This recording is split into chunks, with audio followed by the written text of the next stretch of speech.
call the Owatonna City Council meeting to order for November 18th, 2014. May we have roll call, please? Councilmember Svenby. Here. Dodson. Here. Thompson. Here. Schultz. Here. Burbank. Here. Rainey. Here. Abraham. Here. Mayor Kuntz. Here. We have all 7 of the council and the mayor present.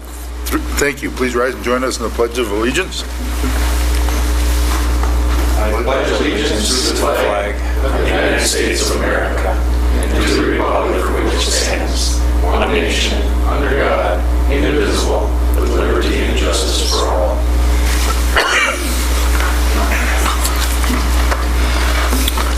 Would like to welcome everyone here tonight, and we do not have any corrections or changes to the agenda, so we'll look for a motion to approve as presented. So moved.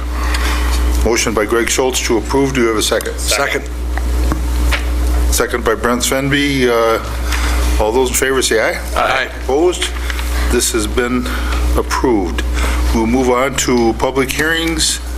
Number 1.5.1, Small Cities Development Grant Program, and we'll go to Troy with that.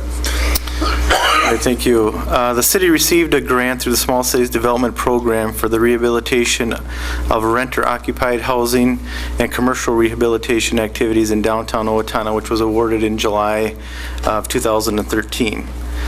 The city is required by conditions of the Small Cities Development Program grant agreement to solicit public comments on the program at application time, which we did that public hearing and midway through the administration of the program, which is what we're doing tonight.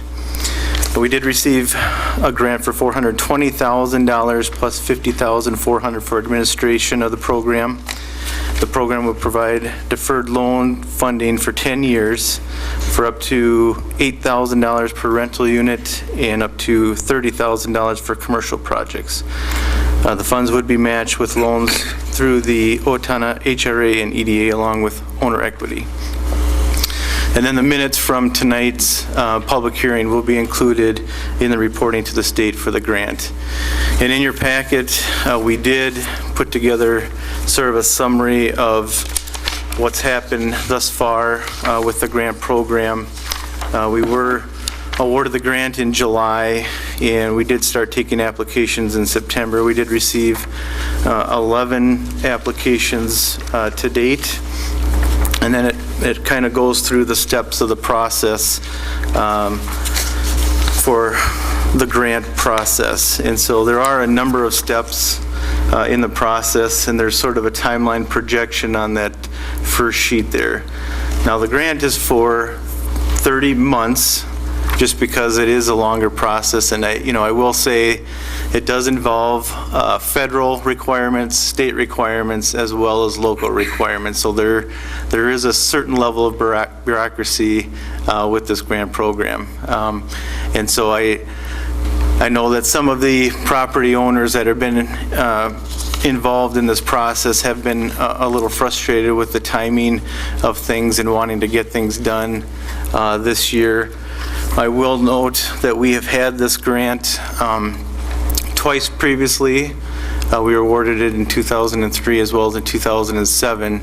And looking at the last grant process that we went through, we had 10 applications in 2007, and we followed the timeline for those, and the average from time of application to the time of award of money was about 22 months. We're halfway through the program, so some of these first applicants were probably at 13 months. We've had one project completed, and we're getting close to a couple others here. So some of those that were first in are starting to get to the point where they actually can do their project. The point of the public hearing is, one, to get feedback from the applicants and the participants so that we can give feedback back to the state on the program as they look for ways to be more, to tailor the program more for the customers, but also to get feedback on how we're administrating the program as well. So I will turn it back over to Les. Thank you, Troy. With that, at 7:05, we'll open up the public hearing for anyone wishing to speak on this issue from the audience. Please come to the microphone and sign in. My name is Gene Drake. I own a commercial building here in Owatonna. It's actually on East Broadway Street and connected to the Wells Fargo Bank building. So at one point, you guys probably saw an eyesore with some silver front and on that building, and hopefully you've noticed what I've done through the Small Cities Grant Program to develop that. But I just wanted to kind of I told Nancy I'd show up and say, because I was involved in the second grant program, and just wanted to comment how well that went for me. I started back in '07 kind of thinking about remodeling just the front of my building. It includes office space where I have my office and some other offices on the main floor, and then 2 apartments upstairs. Quite frankly, when I started, I was originally just going to plan on just doing the facade of the building, probably more money-wise than anything. Nancy Volkman had contacted me and said that the grant program had started, that my building was actually included in the second grant, and so I was able to at least sit down with Nancy and kind of decide on what maybe other things I could do to the building at that point. After talking to Nancy, I ended up really increasing the scope of the remodeling to include, really did all new windows up on the second floor of the building, remodeled both bathrooms in the apartments, did all new flooring throughout the building, upgraded the electrical, put in some security doors and whatever for the apartments upstairs, remodeled the entryway, and then with Nancy's help and Melanie from the chamber, we were able to go back and find pictures of the building back in the early 1900s and designed a front of the building to really look as close as we could without, at least making it a little bit more reasonable and effective. We remodeled the front of the building with it. So, and I will say this, and I know there's some frustrations at times with the program, but it really went really well for me. Nancy was exceptional to work with, and the contractors worked well with it. I had really 0 issues with it, and it's like any project. If you think you're just going to sail right through a project and it's going to go smoothly, well, you probably shouldn't be in the project, because it's not going to happen. But the funding part and getting everything closed up and wrapped up, I thought went extremely well, and I'd keep encouraging you to keep looking at doing these programs. I think the other thing that I like personally is that, again, with that program, you really kind of need to go back and look at the history of the community and the history of what your building looked like, and hopefully take it back to that. And I think that's kind of what the city wants to look at, than to have 70 different owners doing 70 different things to their building. So I'd encourage you to keep doing that too. So again, I just want to say that the program went extremely well for me, and I hope you keep continuing to do it. So, all right. Thank you, Gene. Thank you. Anyone else wish to speak? Seeing none, we'll look for a motion to close the public hearing. So moved. We have a motion by Bill to close the public hearing. Do we have a second? Second. Second by Dave Burbank. All those in favor say aye. Aye. Opposed? Now it's the council's chance to make comments and questions. Questions from the council? Gene, I'd just like to say thanks for doing that to your building. I appreciate that. I think it looks very nice. And everything. It's good to hear positive remarks. Thank you. Greg? Troy, are there any funds left, or are they all spoken for? Well, it is a first come, first served basis, and so we have to process them in order. All the actual bids amounts are not known at this point in time, at least for some of these latter ones, and so we'll keep processing them as we have money available. But when we get towards the last few, it's going to be a hit or miss on whether there will be enough money there. But we'll try to give plenty indication to those whether there will be funds available. There will be, as we had with the previous ones too, is someone may start the process and get partway in and then decide not to do the project. A lot of times in a lot of these we're at the bid process, getting the bids, is we might get to the point where someone may get a bid and then realize, I'm not quite ready to do that large of a project now, or for some other reason backs out, so then we'll just move on to the next one. So we keep more on there than probably have funding for, but that's so that we can use up all the money. Thank you, Greg. Anyone else have a question? Seeing none, what is the council's wishes? You know, I have just one question, I guess, now that I think about it. One of the people listed here is Sarah Schmidt. Is that still active? I believe so. And do we know what's being done there? I don't have all the specific information in front of me. Okay. But they're working on that building. That's the one with the bowed wall? Is that? No, that's the one, Completely Kids, Oh, okay. which they are on the list. And that, we're going through a process there.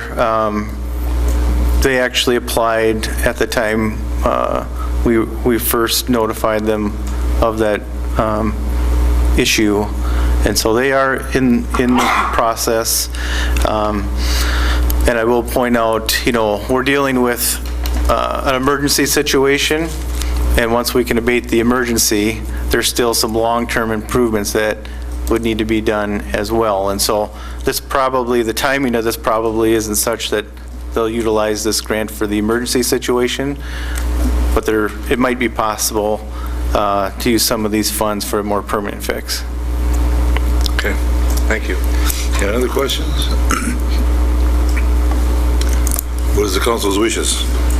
And there's not actually anything that the council has to approve for this. It's part of the process of holding the public hearing, getting comments, getting them in the minutes, and then we will forward those comments then to the state as part of our reporting. There is no motion required to move forward, okay? Correct.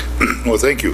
With that, then, we will move on to the next one, which is 1.5.2, issuance of senior housing refunding revenues bonds, and that will go to Chris. Thank you, Les. As you know, the city received a request from Acumen, a nonprofit company, to utilize the city of Owatonna's bank qualified status to refinance bonds issued to the Acumen Countryside project. Countryside is formerly known as the Brooks and is a 61-unit senior housing facility located on El Dorado Street.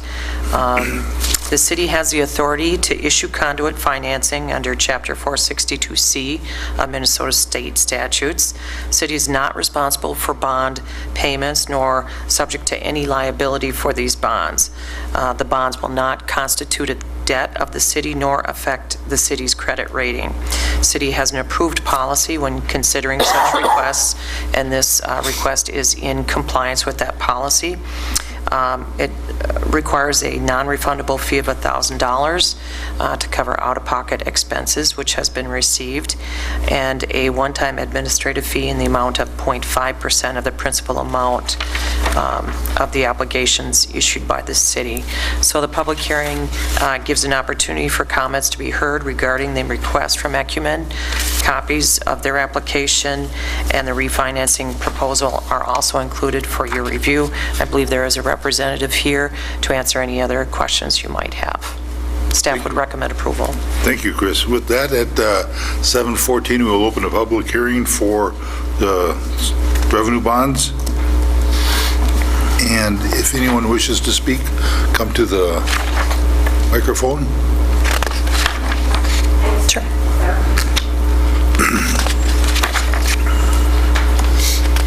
Hi, I'm Chris Carter, and I don't play football, but I am the housing director for Acumen Countryside. I've worked for Acumen for quite a while. And we are Acumen Countryside. There's two Acumen buildings here in Owatonna. The Brooks is on the north part of town, and Countryside is the one on the south end of town. And so it's Countryside that is applying for this. Okay. If you have any questions, I'd be happy to answer them. So Okay. as long as it deals with senior care. Thank you. Anyone else wish to speak? Seeing none, we'll look for a motion to close the public hearing. So moved. I'll take Nate on this one and a second by Brent. So all those in favor say aye. Aye. Opposed? This is closed. Now it's the council's turn to speak. Questions from the council? I'd just like to clarify, if nothing else, this has no effect on the city's financial status today or in the future? It won't have any effect down the road? That is correct. Okay. I think the public just needs to hear that again. Right. Okay, anyone else wish to speak? On this one, we do need a motion, and Chair will entertain a motion on this. Motion to approve? We have a motion by Bill Thompson to approve the resolution for the approval on the bonds, and do we have a second to that? Second. Second by Greg Schultz. Any further discussion there? Seeing none, all those in favor say aye. Aye. Opposed? This has been approved, and good luck with it. So. And now we'll move on to the financial report, and now we'll ask Greg to recap the financial report. Okay, I'll give a recap. I have checks issued over $20,000 are listed as $312,683 to James Brother Construction. That is for pavement rehab at the airport. $23,695 to Mansfield Oil Company for fuel purchases. $37,107 to the South Central Drug Investigative Unit. That's a pass-through grant for the third quarter. $118,176 to the Southeast Service Cooperative. That is the November health insurance premiums. Other expenditures of $137,677 for a subtotal of $629,339. Add to that the Section 8 payments of $56,623 gives a total expenditures presented for approval of $685,963.17. Thank you, Greg. Questions from the council? What is the council's wishes? Motion to pay the bills. We have a motion by Kevin Rainey to pay the bills. Do we have a second to that? Second. Second by Nate Dotson. Any further discussion there? Seeing none, all those in favor say aye. Aye. Opposed? This has been approved.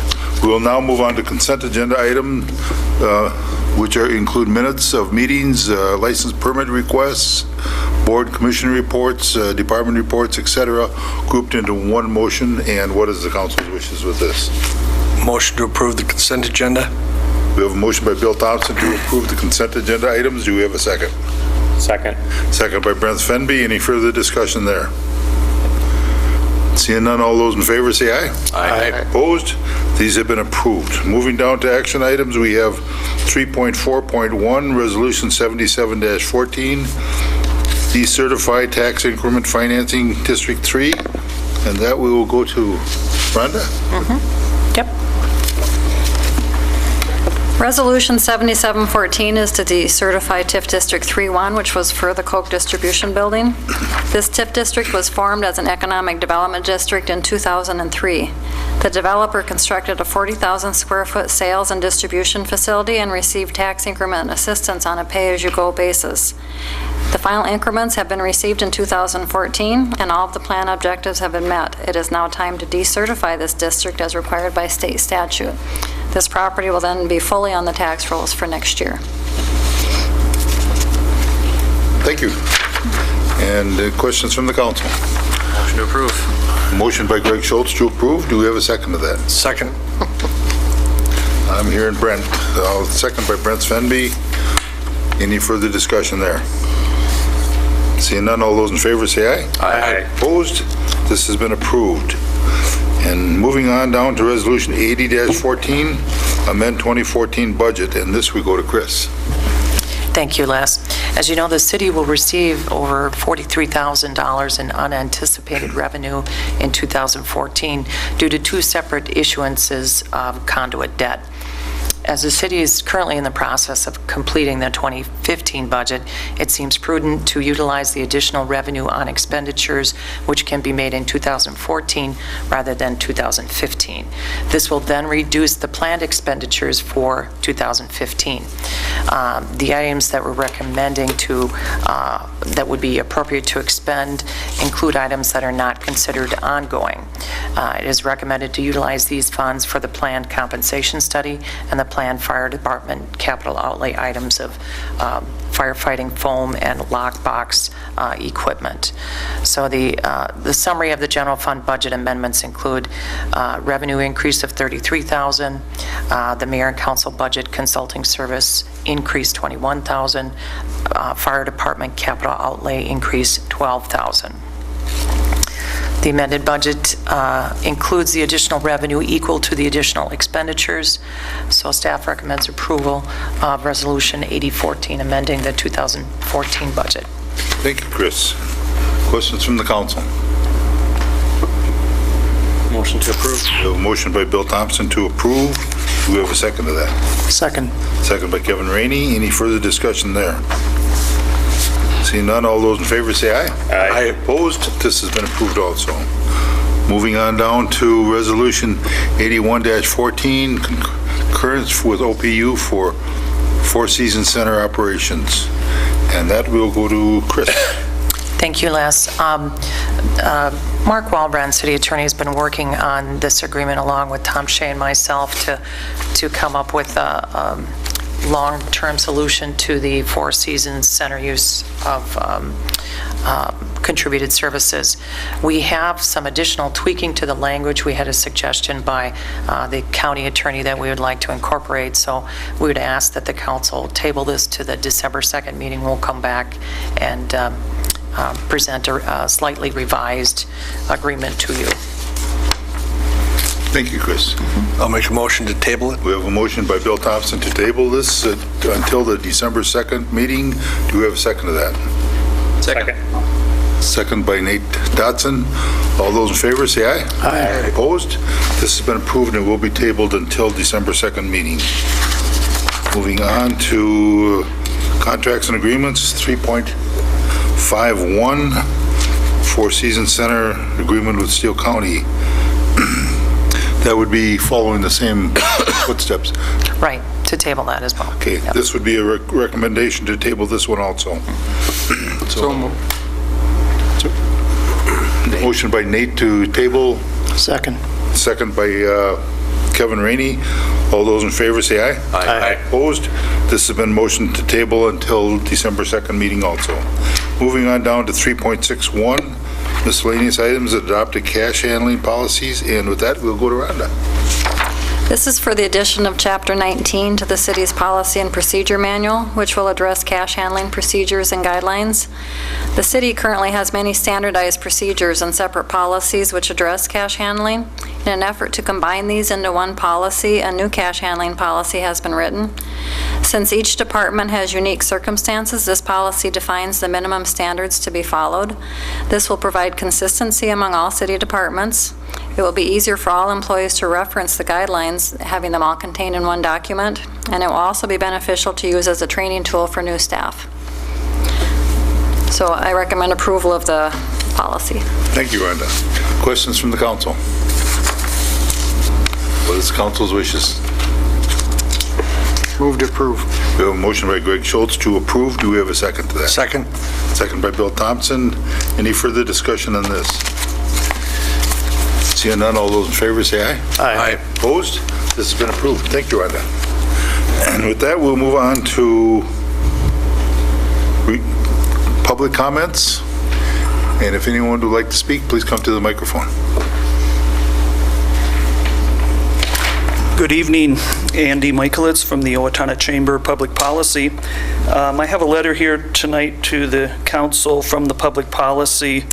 It's a couple paragraphs long, so I think I'll just read it, and I do have a copy for everyone if they need it. I don't know if we were able to get copies in the packet or if we distributed them, so I'll give everybody a copy tonight. But dear City Council member, as you work towards a final budget for 2015, the Owatonna Chamber Public Policy Group would urge you to continue to use fiscal responsibility in drafting the 2015 budget. Now that we have the final numbers regarding tax capacity, we would like to remind you that 79% of the increase in net tax capacity is from existing properties, and only 21% of the increase is from new construction. Existing properties are responsible for a majority of the increase in tax capacity, and therefore existing properties will be picking up a majority of the increase in the 2015 levy. With the tax rate remaining virtually the same from 2014 to 15, this translates into an average increase in property taxes of more than 3%. While it is true that some properties may stay the same, some may actually decrease, most properties will see an increase of 3% or greater. We appreciate the efforts of the council and city staff to continue to look for ways to increase efficiency and reduce costs while delivering services for the city of Owatonna. The goal of the chamber has been and continues to be an engaged voice in the budget process of the city. We believe that transparency, efficiency, and broad vision are key components of the budget process. We welcome dialogue on this and would be happy to meet with you if necessary as the 2015 budget process continues to move forward. Thank you. Thank you. And if you have them, I'm sure that some of the council members would like to get a copy of that letter. Yep, I have copies for all of you. Thank you. Anyone else wish to speak? Seeing none, we will move on to council comment, and we will start with Brent. So I wish everyone happy Thanksgiving next week. Thank you. Nate? I will wish my mother a very happy birthday today. You're not going to say how old she is? No. You raised me well. Good. Smart guy. Thank you. Bill? Well, just a reminder, we had the winter parking ordinance go into effect on November 15th.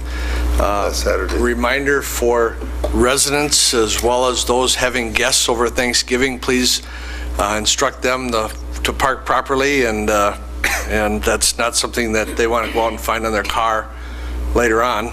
And congratulations to Mr. Olkenberg for getting elected in the last election. And wanted to just take this opportunity, because I won't be at council comment the next meeting, thank the council and mayor and administration for allowing me to fill in the vacancy that was left with the passing of Ray Trulson. It's been an honor. So thank you.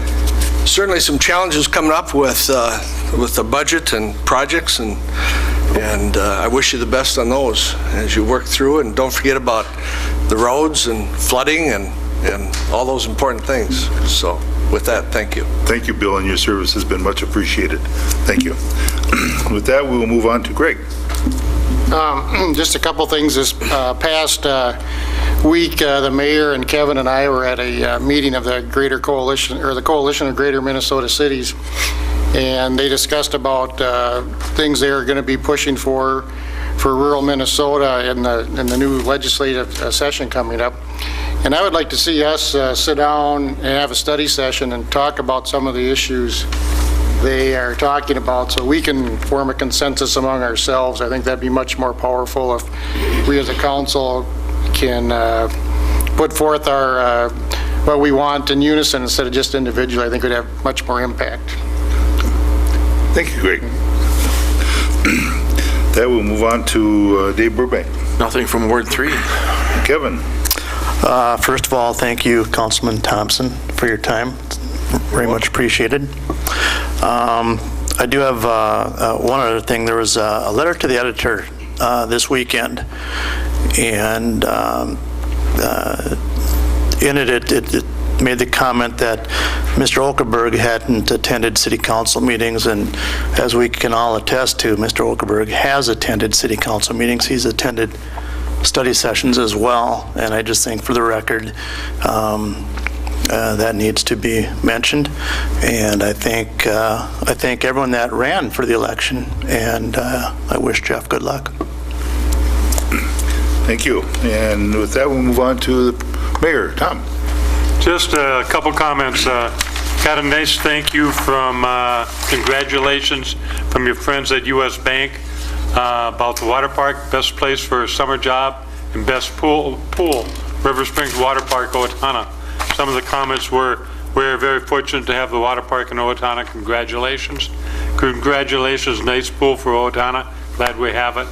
And so nice comment from U.S. Bank, and thank you for that. And the Exchange Club has been very, very beneficial.